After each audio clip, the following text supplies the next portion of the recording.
คณะบริหารงานศูนย์กลางภาคสภาแห่งชาติรัฐบาลแห่งสปป.ลาว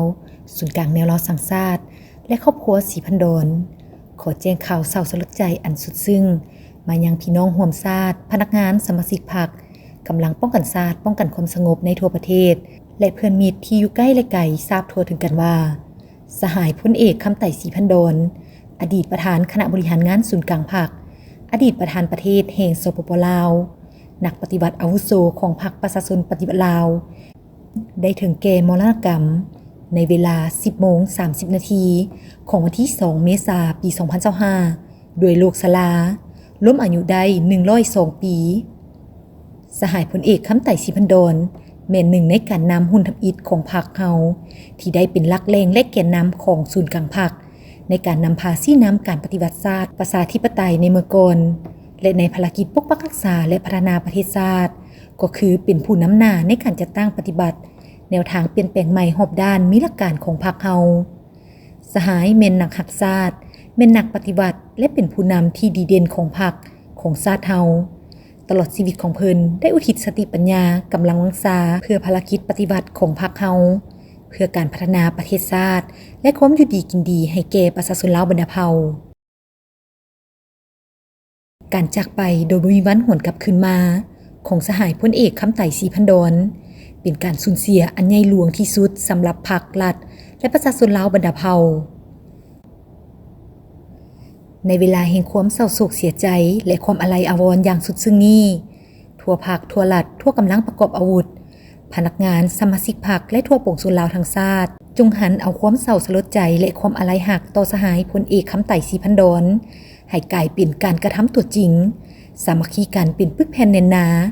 อ้อมข้างคณะบริหารงานศูนย์กลางพรรคเสริมขยายมูลเสื้ออันสง่าองอาจของชาติและของพรรคเด็ดเดียวเหนียวแน่นพันขยายแนวทางเปลี่ยนแปลงใหม่ของพรรคสู่ลวงลึกสืบต่อบูรณะระบบประชาธิปไตยประชาชนก้าวขึ้นตามจุดหมายสังคมนิยมและเพื่อแสดงความรู้บุญคุณอันลึกซึ้งและความอาลัยหักอย่างสุดซึ้งถึงสหายพลเอกคำไต่ศรีพันดรคณะบริหารงานศูนย์กลางพรรคสภาแห่งชาติรัฐบาลแห่งสปป.ลาวและศูนย์กลางแนวลาวสร้างชาติได้ตกลงไว้ทุกระดับชาติเป็นเวลา5 วันโดยเริ่มตั้งแต่วันที่3หาวันที่7 เมษายน 2025ที่หอประชุมแห่งชาติซึ่งในงานไว้อาลัยทุกข์ในทั่วประเทศเป็นเวลา5 วันนี้ตลอดเวลาการไว้ทุกข์ให้งดทุกกิจกรรมเกี่ยวกับการจัดงานเลี้ยงการแข่งขันกีฬาศิลปะและงานบันเทิงทุกประเภทให้วงการต่างๆของภาครัฐวงการจัดตั้งมหาชนและองค์การปกครองแต่ละขั้นสำนักงานผู้ต่างหน้าแห่งสปป.ลาวประจำอยู่ต่างประเทศเอาธงชาติและธงพรรคลงเครื่องเสานับตั้งแต่วันที่3 เมษายน 2025จนถึงวันที่7 เมษายน 2025ให้สำนักงานผู้ต่างหน้าแห่งสปป.ลาวที่ประจำอยู่ต่างประเทศก็เกี่ยมสถานที่จัดตั้งไว้อาลัยเปิดปื้มไว้อาลัยอยู่สำนักงานของตนและอยู่นครหลวงเวียงจันทน์จะได้จัดตั้งการเข้าคำนับศพเป็นเวลา4 วันเริ่มตั้งแต่วันที่3 เมษายน 2025จนถึงวันที่6 เมษายน 2025ในตอนเช้าเริ่มแต่เวลา 8:30 นาทีจนถึงเวลา 12:00 ตอนบ่ายเริ่มแต่เวลา 14:00 จนถึงเวลา 17:00 บรรดากระทรวงองค์การขั้นศูนย์กลางและนครหลวงเวียงจันทน์บรรดาแขวงองค์การจัดตั้งสังคมหัวหน่วยหักฐานและตลอดถึงพี่น้องประชาชนญาติมิตรที่อยู่ใกล้และไกลจงจัดตั้งคณะเข้าคำนับศพตามวันเวลาที่กำหนดไว้พิธีฌาปนกิจศพระดับชาติจะได้จัดขึ้นในตอนบ่ายของวันที่7 เมษายน 2025เริ่มแต่เวลา 13:00 เป็นต้นไป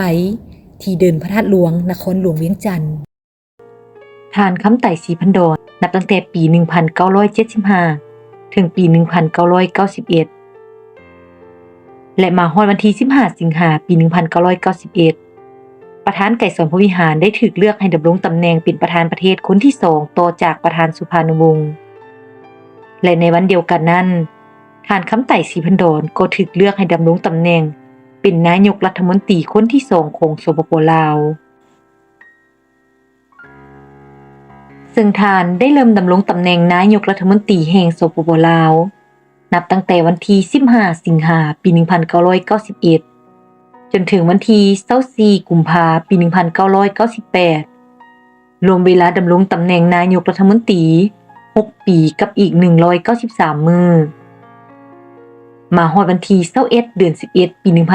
1992เมื่อประธานไก่สอนภูมิหารซึ่งดำรงตำแหน่งประธานประเทศแห่งสปป.ลาวและเลขาธิการใหญ่ของพรรคประชาชนปฏิวัติลาวได้เสียชีวิตอีก3วันต่อมาก็ได้เปิดกองประชุมพิเศษครบคณะซึ่งได้เปิดขึ้นในวันที่24เดือน11ปี1992กองประชุมได้เลือกตั้งทานคำไต่ศรีพันดรให้ขึ้นดำรงตำแหน่งเป็นประธานคณะบริหารงานของพรรคคนที่2ของพรรคประชาชนปฏิวัติลาวและยังคงควบตำแหน่งเป็นนายกรัฐมนตรีแห่งสปป.ลาวและในกองประชุมสภาแห่งชาติในปีเดียวกันก็ได้เลือกตั้งท่านหนูหักคุ้มสวรรค์ขึ้นดำรงตำแหน่งประธานประเทศคนที่3ของสปป.ลาวและมาถึงวันที่24กุมภาพันธ์ปี1998ท่านคำไต่ศรีพันดรได้รับการปลดบัตรคัดเลือกดำรงตำแหน่งประธานคณะบริหารงานศูนย์กลางพรรคสมัยที่6และดำรงตำแหน่งเป็นประธานประเทศคนที่4ของสปป.ลาวนับเวลาที่เพิ่นดำรงตำแหน่งนับตั้งแต่วันที่24เดือน2ปี1998จนถึงวันที่8เดือน6ปี2006รวมเวลา8ปีกับอีก104วันนอกจากบทบาทการเป็นนักปฏิวัติที่ดีเด่นนักพัฒนาประเทศชาติที่ดีเลิศแล้วในบทบาทผู้นำครอบครัวเพิ่นก็เป็นพ่อที่ให้ความอบอุ่นและเป็นแบบอย่างที่ดีท่านคำไต่ศรีพันดรได้แต่งงานสร้างครอบครัวและมีลูกทั้งหมด5คนก็คือท่านนางเวียงทองศรีพันดรท่านเวียงสวัสดิ์ศรีพันดรท่านสนไส้ศรีพันดรท่านนางวิไลคำศรีพันดรและท่านนางแสงดาวันศรีพันดร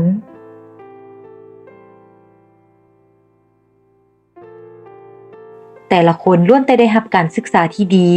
เป็นคนดีและประกอบส่วนที่สำคัญให้กับประเทศชาติและดำรงตำแหน่งสำคัญของประเทศเฮาอีกด้วย 1. ท่านนางเวียงทองศรีพันดรปัจจุบันแม่นดำรงตำแหน่งเป็นประธานศาลประชาชนสูงสุดท่านเวียงสวัสดิ์ศรีพันดรปัจจุบันดำรงตำแหน่งเป็นกรรมการศูนย์กลางพรรคเลขาพรรคแขวงเจ้าแขวงแขวงหลวงน้ำทาท่านสอนไซศรีพันดรปัจจุบันดำรงตำแหน่งเป็นนายกรัฐมนตรีคนที่9ของสปป.ลาวท่านคำไต่ศรีพันดรกำเนิดในวันที่8กุมภาพันธ์ปี1923ในครอบครัวชาวนาฮักชาติที่บ้านหัวโขงแขวงศรีพันดรปัจจุบันแม่นแขวงจำปาสักพ่อและพ่อเฒ่าของเพิ่นพ่อเฒ่าสยามกุมารแม่นเป็นผู้หนึ่งในคณะผู้บัญชาและนำพาการต่อสู้ต้านกับการเข้ามาฮุกฮานลาวของพวกลาวเมืองขึ้นฝรั่งอยู่ที่บ้านคอนเมืองโขงแขวงศรีพันดรอย่างใดก็ดีย้อนพวกลาวเมืองขึ้นฝรั่งมีกำลังที่เข้มแข็งกว่าจึงบ่สามารถต้านทานได้และฝรั่งก็สามารถยึดครองลาวตั้งแต่ปี1893ท่านคำไต่ศรีพันดรเมื่ออายุได้20ปีคือปี1943เพิ่นได้สำเร็จการศึกษาอยู่ที่ไซงอนและเข้าไปเฮ็ดการอยู่ไปรษณีย์โดยไปประจำอยู่แขวงพงศาลีในระยะสงครามโลกครั้งที่2ฝรั่งได้เสียไซให้ญี่ปุ่นเพิ่นถูกส่งไปเฮ็ดเวียกอยู่ที่คุนหมิงประเทศจีนการกุตตาประเทศอินเดียและไซงอนประเทศเวียดนามบนเส้นทางที่ผ่านพาไปนั้นเพิ่นได้เห็นขบวนการต่อสู้เพื่อความเป็นเอกราชและอิสรภาพของประชาชนประเทศดังกล่าวเพิ่นมีข้อสังเกตว่าขบวนการต่อสู้เหล่านั้นส่วนใหญ่แม่นภายใต้การนำพาของพรรคคอมมิวนิสต์เพิ่นจึงตัดสินใจศึกษาเรียนรู้ลัทธิมาร์กเลนินด้วยตนเองทั้งศึกษาเรียนรู้เกี่ยวกับเส้นทางการปลดปล่อยชาติและนี่ก็แม่นจุดเริ่มต้นของแนวคิดปฏิวัติและตัดสินใจเข้าร่วมในขบวนการต่อสู้ต้านพวกลาวเมืองขึ้นฝรั่งของเพิ่นและในปี1946ท่านคำไต่ศรีพันดรได้เฮ็ดเวียกอยู่ที่เมืองปักเซแขวงจำปาสักย้อนหมุนเสื้อหักชาติและการศึกษาเรียนรู้เกี่ยวกับขบวนการต่อสู้ปลดปล่อยชาติทั้งมีความเบื่อหน่ายเกลียดชังต่อการกดขี่ขุดรีดของพวกลาวเมืองขึ้นฝรั่งและศักดินาท้องถิ่นท่านคำไต่ศรีพันดรจึงได้ปิดลับออกไปร่วมกับกำลังต่อต้านอยู่แถบชายแดนลาวไทย จากนั้นสืบต่อเดินทางไปยังบางกอกเพื่อพบกับเสด็จเจ้าเพชรราชและเสด็จเจ้าสุพรรณวงศ์ผ่านคำไต่ศรีพันดรนับตั้งแต่มื้อเขาร่วมการปฏิวัติการต่อต้านเพิ่นได้ทุ่มเทหมดสติปัญญาและกำลังวังชาอย่างบ่ฮู้อิดเมื่อยเพื่อร่วมกับบรรดาทานผู้นำอื่นๆจัดตั้งนำพาขบวนการปฏิวัติเพิ่นได้รับการมอบหมายให้รับผิดชอบเวียกงานสำคัญต่างๆเช่นเป็นนายทหารประจำเสนาธิการภาคใต้ของลาวเป็นผู้แทนรัฐบาลลาวอิสระประจำเขตใต้เป็นหัวหน้าการเมืองเขตใต้เป็นกรรมการศูนย์กลางแนวลาวอิสระเป็นประธานคณะกรรมการต่อต้านเขตกลางเป็นกรรมการศูนย์กลางภาคเป็นผู้บัญชาการสูงสุดแห่งกองทัพปลดปล่อยประชาชนลาวเป็นคณะประจำศูนย์กลางภาคเป็นกรรมการกรมการเมืองและคณะเลขาธิการศูนย์กลางภาคเป็นรองนายกรัฐมนตรีทั้งเป็นรัฐมนตรีว่าการกระทรวงป้องกันประเทศเป็นผู้ประจำการคณะเลขาธิการศูนย์กลางภาคเป็นนายกรัฐมนตรีและเป็นประธานพรรคประธานประเทศในการปฏิบัติหน้าที่เหล่านั้นยามใดเพิ่นก็สู่สนเฮ็ดให้ดีที่สุดและให้ลื่นคาดหมายที่หมู่คณะมอบให้ด้วยความเก่งกล้าสามารถสลัดส่องใสในการจัดตั้งนำพาขบวนการปฏิวัติก็คือในการปฏิบัติหน้าที่เวียกงานต่างๆที่ได้รับมอบหมายเพิ่นจึงได้รับความไว้เนื้อวางใจจากหมู่คณะของพรรคก็คือความเลื่อมใสศรัทธาจากพนักงานนักรบและประชาชนลาวบรรดาเผ่าทั่วประเทศตลอดถึงเพื่อนมิตรสากลฉะนั้นในวิดีโอนี้จึงจะนำเอาบรรดารูปภาพการเคลื่อนไหวของเพิ่นนับตั้งแต่วัยเด็กของเพิ่นซึ่งแสดงให้เห็นพื้นฐานถิ่นกำเนิดวิวัฒนาการชีวิตวัยเด็กและรูปภาพสมาชิกครอบครัวลูกหลานของเพิ่นเพื่อให้ท่านผู้ชมได้เรียนรู้และศึกษาและนอกจากนั้นก็ยังมีขบวนการเส้นทางของนักปฏิวัติที่ชื่อว่าคำไต่ศรีพันดรและชีวิตภายหลังออกพักผ่อนบำนาญของทานคำไต่ศรีพันดรมาให้ทุกท่านได้ศึกษาหำเรียนไปนำกัน